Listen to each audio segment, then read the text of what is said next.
Au sommaire de cette édition, Joal endeuillé. Les 4 pêcheurs de la localité portés disparus depuis 72 heures ont été retrouvés morts ce mercredi.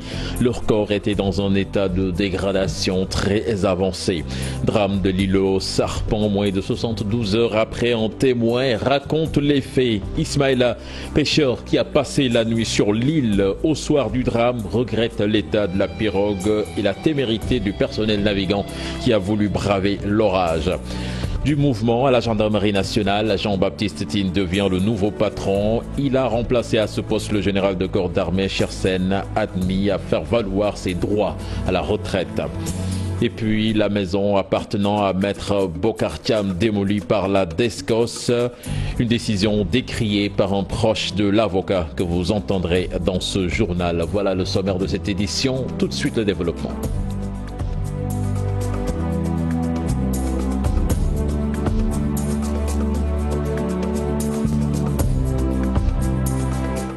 Bienvenue à toutes et à tous. Les 4 pêcheurs de Joal portés disparus depuis 3 jours ont été retrouvés morts ce mercredi aux alentours de 16 heures. Leur corps était dans un état de dégradation très avancé. Au même moment, 109 autres pêcheurs de Joal sont arrêtés en Guinée-Bissau pour défaut de licence et usage de filets monofilaments. Les 9 pirogues, chacune doit payer 1 million pour leur libération. Les détails dans cette correspondance signée Abdourahmane Diallo et Mamadou Gueye.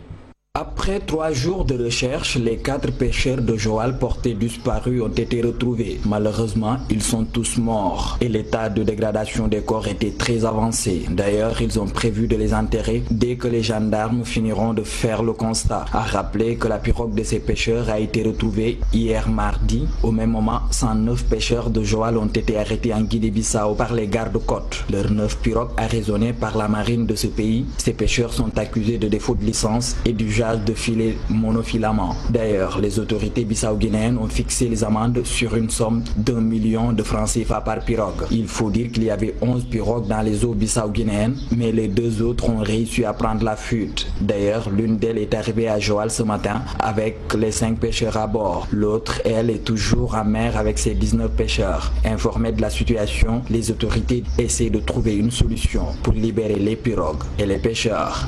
Et puis moins de 72 heures après le drame sur l'île à Serpent, l'île aux Serpents plutôt, nous allons à la rencontre de Ismaïla. Ismaïla étant pêcheur, il fait partie de ceux qui sont venus à la rescousse des rescapés.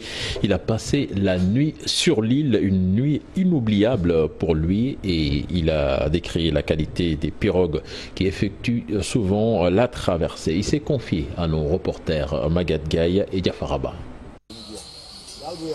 Il est l'oncle de bébé Anna, victime du drame de l'île aux Serpents. En allant porter secours aux rescapés, il ne savait pas qu'il allait passer la nuit sur l'île. Ismaïla ne va pas oublier de sitôt sa nuit du 16 septembre. Personne ne pouvait dormir. Je suis resté éveillé jusqu'à l'aube. Même mes amis qui étaient là-bas ne pouvaient pas dormir non plus. C'était impossible avec ces conditions. Nous n'avons pas touché à la nourriture. Le bébé est mort entre les bras de sa mère. Nous avons essayé de le sauver, mais hélas, elle ne voulait pas lâcher son enfant. Ancien pêcheur reconverti en charpentier, il reconnaît que les conditions climatiques n'étaient pas favorables à une traversée le jour du drame. À l'aller, j'ai vu que la pirogue était partie alors que le temps était orageux. Mon père est un ancien piroguier. Il m'a dit que le navire ne devait pas prendre le large. Nous croyons que les piroguiers n'allaient pas rentrer avec les visiteurs, qu'ils allaient attendre que le temps s'apaise. Mais ils ont forcé le retour et le drame s'est produit. Et pourtant, il avait alerté le capitaine de la traversée. Les pirogues faites en fibre de verre ne sont pas appropriées compte tenu de l'état caillouteux de la mer. J'avais réparé cette pirogue il y a quelque temps parce qu'elle était défectueuse. J'avais conseillé au capitaine de chercher une autre pirogue alternative. Pour la traversée, je préfère les pirogues en bois. Vous savez bien que le verre ne peut pas résister aux cailloux. La pirogue est actuellement là-bas sous l'eau. Si je n'y vais pas pour la réparer, elle ne va jamais être renflouée. Fort d'une expérience de plus de 10 ans dans la pêche, Ismaïla appelle ses camarades à prendre en compte les prévisions météorologiques aux autorités Il les appelle à revoir l'organisation de la traversée. Et puis ce drame remet au goût du jour la question des secours lors d'un accident. Les moyens de sauvetage étaient-ils mobilisés à temps? Y avait-il suffisamment de moyens? Autant d'interrogations souvent soulevées en cas de catastrophe. Et il urge de prendre en compte ce paramètre pour éviter des morts liées au retard des opérations de secours, comme vous allez le voir dans ce sujet signé Ibou Diouf. Chaud d'été, au-delà de la chaleur hivernale, la tension sociale, l'eau de pluie et son lot de désagréments.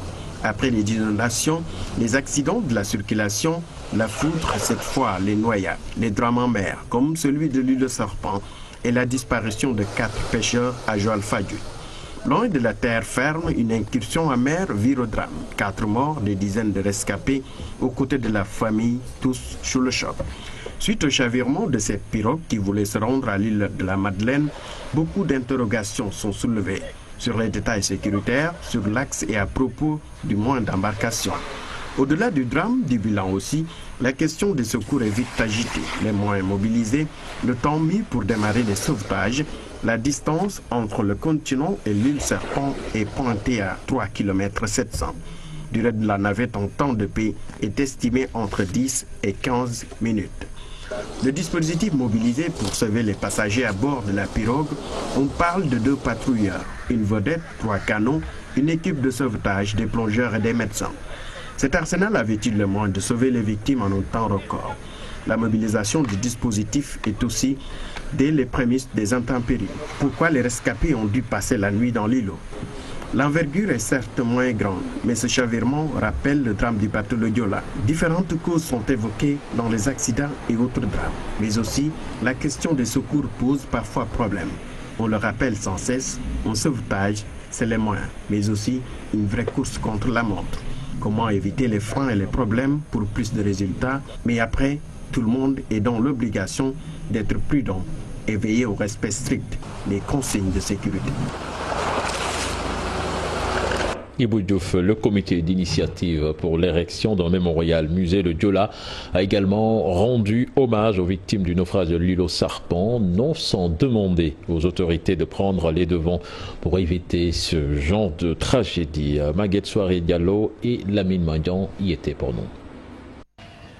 Une minute de silence à la mémoire des victimes du drame de l'îlot Serpent. Ces parents des victimes du naufrage du bateau le Joola plaident pour l'érection d'un mémorial musée à Dakar. Que des souvenirs, il y a 17 ans, ils avaient vécu une douleur intense avec la perte de proches dans le naufrage du Joola. J'aimerais juste présenter mes condoléances à toutes les familles de victimes.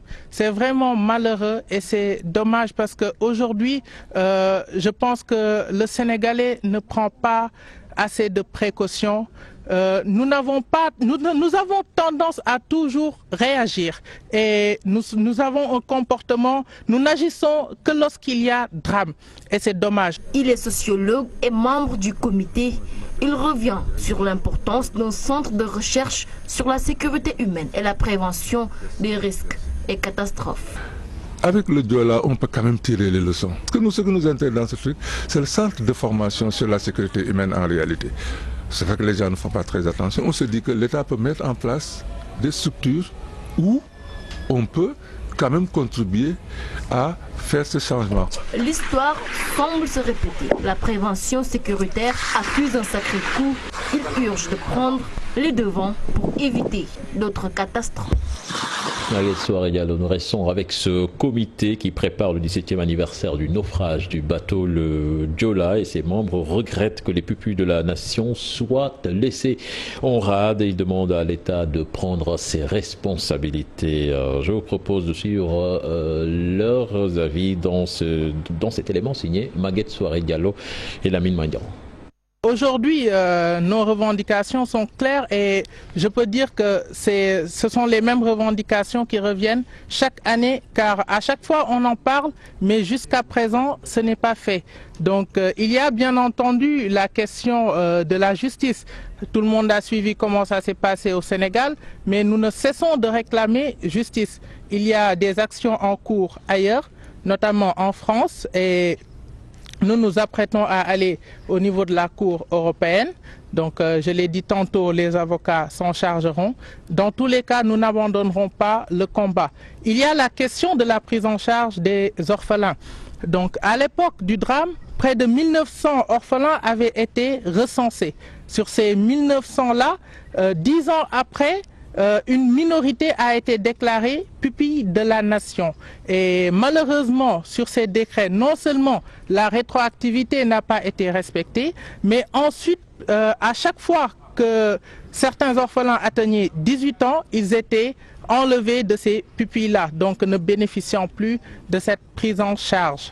Autre aspect de l'actualité, la maison de maître Bokar Thiam démolie par la DSCOS, c'est ce jeudi tôt le matin, ses occupants expulsés, une décision de la direction de la surveillance et du contrôle de l'occupation du sol, décriée par un proche de l'avocat. Un reportage signé Mohamed Dian et Mamadou Fall.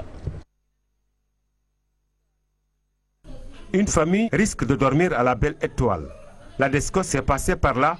C'est tôt le matin que les hommes détenus ont sommé à cette famille de quitter les lieux. Les agents de la DSCOS m'ont intercepté quand je partais. Ils m'ont même demandé de sortir tous mes bagages. Je suis malade et je suis même dans l'incapacité de sortir mes bagages. Ce sont eux qui l'ont fait à ma place. Ils ont passé dans cette maison plus d'une vingtaine d'années. Cette mère de famille ne sait plus à quel sein se vouer. Je leur ai supplié de me donner quelques jours de plus afin que je puisse trouver refuge avec ma famille. Mais ils ont refusé. Ce proche de Moussa Bokar Thiam fustige la démarche de la DSCOS. Qui démolit, juge.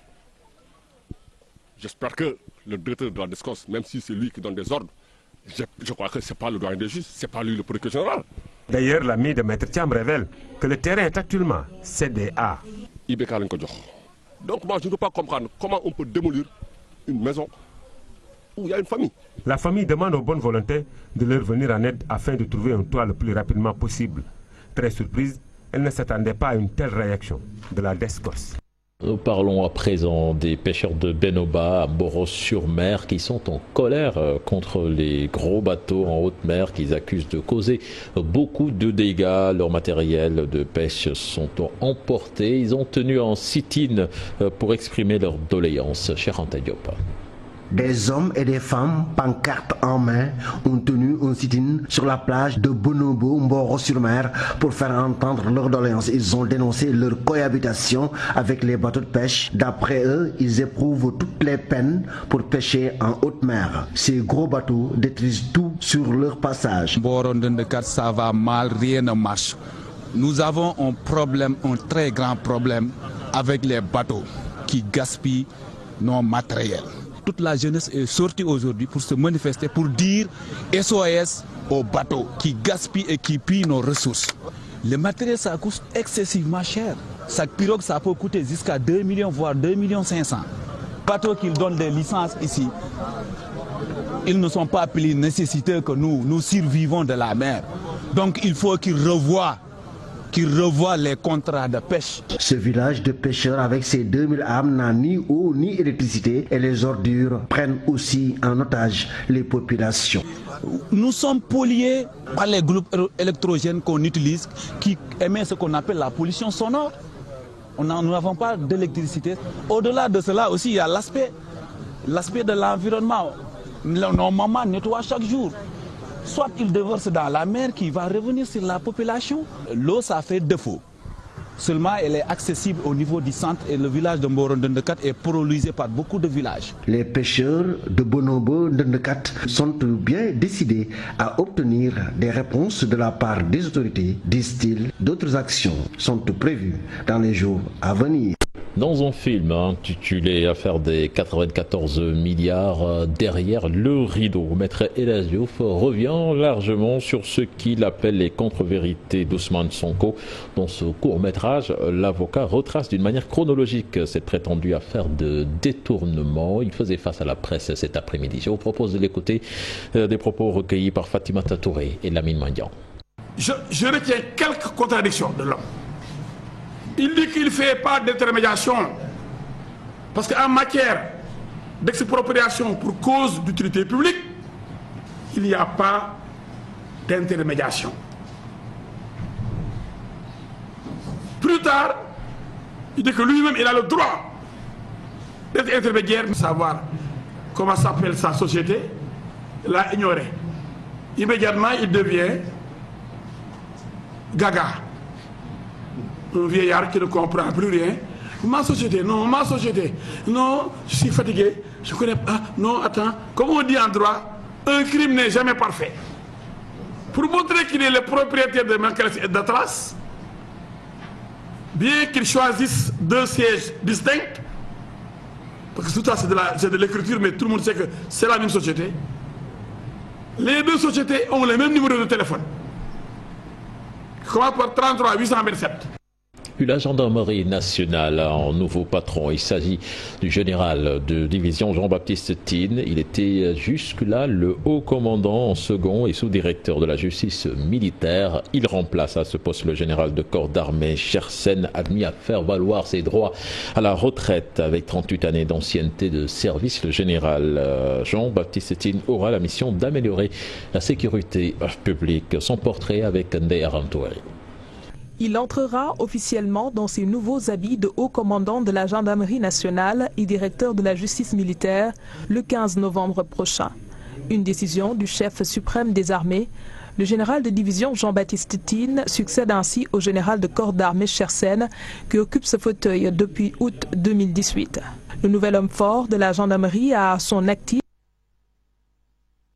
Voilà, de nos excuses pour cet élément. Certainement, nous y reviendrons dans nos prochaines éditions. La Caisse des dépôts et consignations veut s'investir dans plusieurs secteurs pour apporter sa partition dans le développement économique du pays. Son directeur appelle les citoyens à s'approprier cette institution pour mieux connaître ses objectifs et sa politique. Cher Ahmed Tiyanba, que je vous propose d'écouter au micro de Magat Gaïa.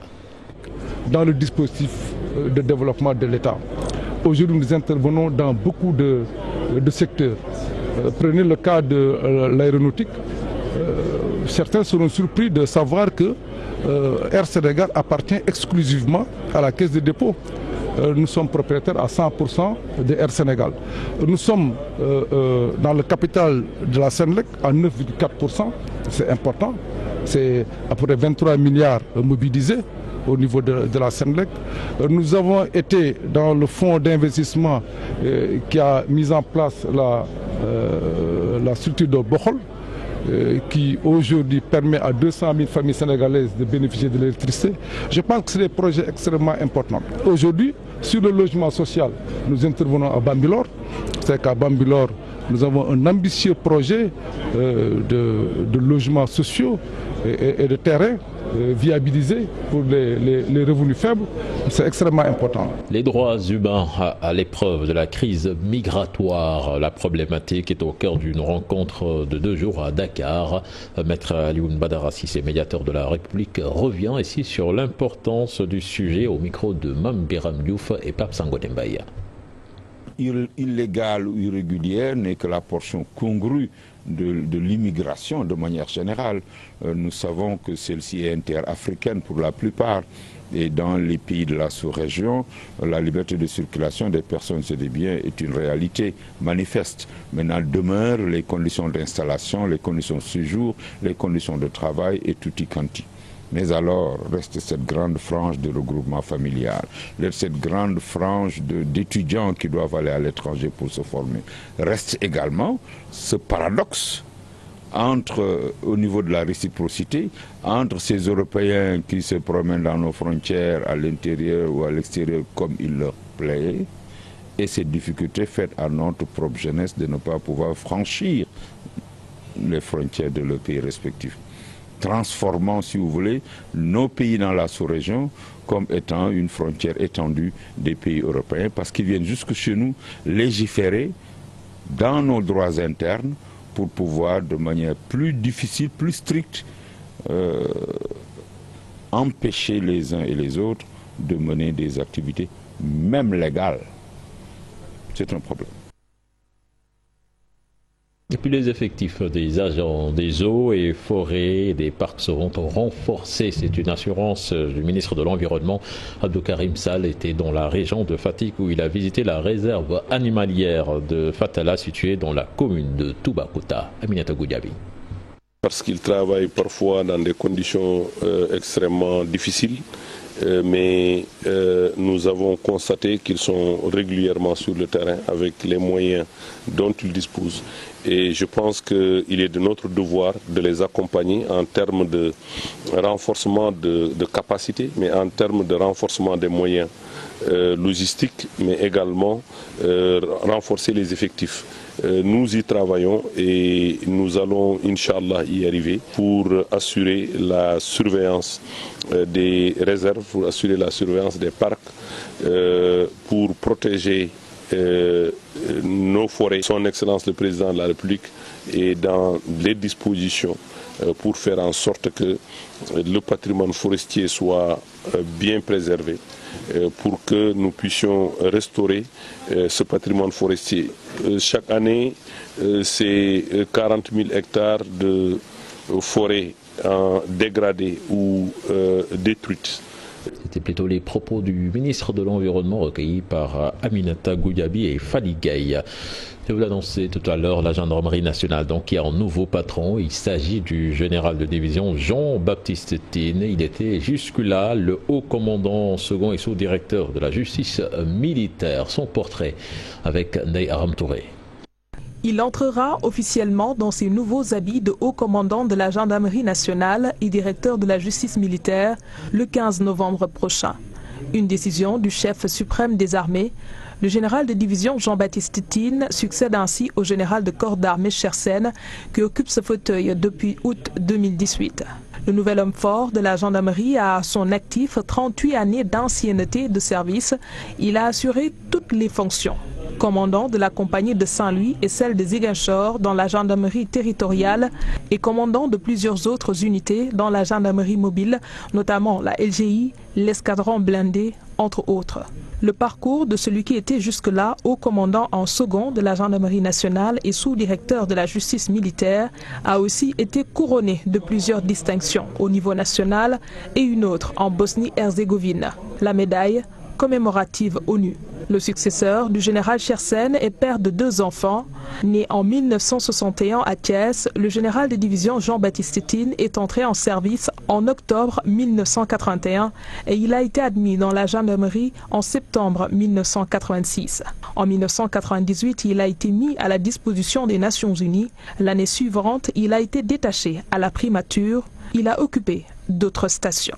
Aujourd'hui, il a la lourde mission d'améliorer la sécurité publique quotidienne dans un contexte marqué par une insécurité grandissante. Son prédécesseur reste à la disposition de la nation. Il sera admis dans la 2e section des cadres de l'état-major général. Les commerçants et industriels du Sénégal vont décréter un mot d'ordre de grève de 72 heures à compter de ce lundi 23 septembre. Pour cause, cette association déplore la non-déclaration depuis 2 semaines des conteneurs issus du secteur informel et qui se trouvent au port autonome de Dakar. Les explications de Pape Modou Gueye, le responsable de la communication, que je vous propose d'écouter au micro de Mohamed Samba. L'actualité nous oblige de mettre l'accent sur la situation qui est en train de prévaloir au niveau du port, des frontières terrestres et au niveau des aéroports, que nous pouvons qualifier que de blocus et dont le double prétexte est l'application d'un faux système dénommé dématérialisation, qui signifie en réalité son contraire et des valeurs de correction issues des conclusions de la commission d'harmonisation dont nous avions déjà fustigé son mode de fonctionnement dès son origine. Depuis près de 2 semaines, il n'y a aucune déclaration concernant les conteneurs provenant du secteur informel qui d'ailleurs se trouve dans l'impossibilité de le faire du fait des conditions insupportables exigées par les autorités douanières. Nous avons jugé nécessaire, comme le veut l'Assemblée générale ici présente, de décréter un mot d'ordre de grève générale de 72 heures sur toute l'étendue du territoire national à partir du lundi 23 septembre 2019, signé l'Association des commerçants industriels du Sénégal. Et puis Monseigneur Martin Boucartine appelle tous à accompagner la jeunesse face aux nombreux défis qui l'interpellent. Pour l'évêque de Kaolack, ce n'est pas seulement une affaire de gouvernement, mais de tous, y compris de toutes les confréries religieuses. C'était lors de l'Assemblée générale de l'Union du clergé du Sénégal. Je vous propose d'écouter ces propos, sont recueillis par Ibrahima Diamé. L'Assemblée met au cœur de ses réflexions la jeunesse et son accompagnement, l'accompagnement pastoral, parce que nous sommes en tant qu'Église ici, mais une jeunesse à accompagner aussi bien du point de vue ecclésial que socio-politique, parce que nous sommes aussi dans une société et dans une nation. Et donc, nous connaissons les défis de la jeunesse d'aujourd'hui, qui sont vraiment très nombreux, et il est d'une grande importance d'encadrer et d'aider ces jeunes-là à affronter la réalité d'aujourd'hui, mais également la réalité de demain. Parce que nous savons que vraiment, ils sont le présent et l'avenir de notre humanité. Ils sont le présent et l'avenir de notre humanité.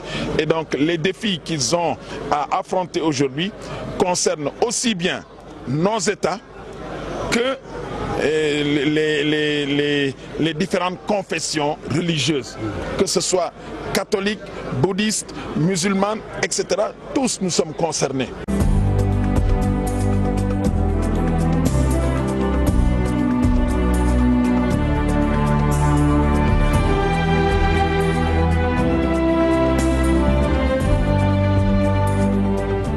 Comité d'organisation des Jeux Olympiques de la jeunesse Dakar 2022 et des Jeux Olympiques Paris 2024 signent une convention de collaboration.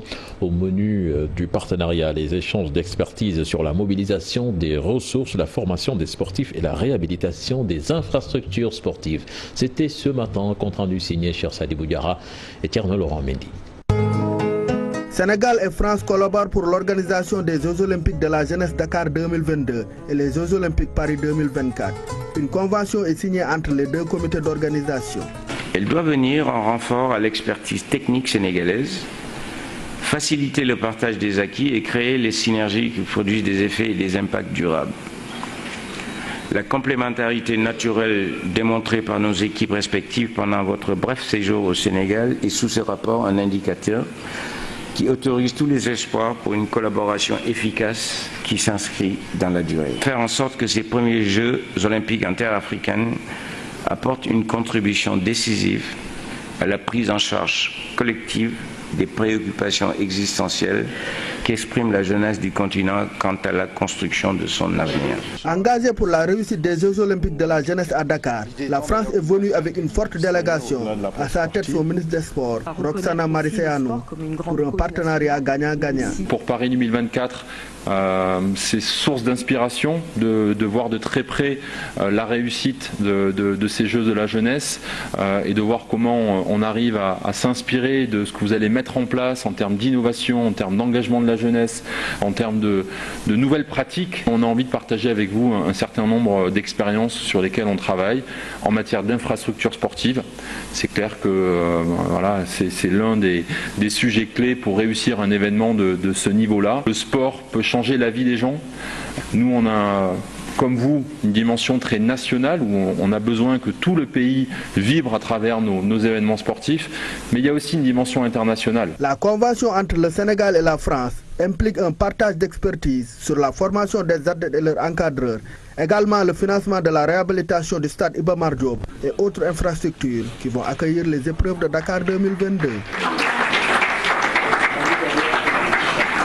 Merci à vous, cher Sadibou Diarra. C'était le dernier élément de ce journal. Prochain rendez-vous pour l'information, ce sera à 0h avec le tout en image. Mais en attendant, on vous laisse avec Aram Touré pour la suite de Soir d'Info. Aram et ses invités, l'antenne est à vous. Merci.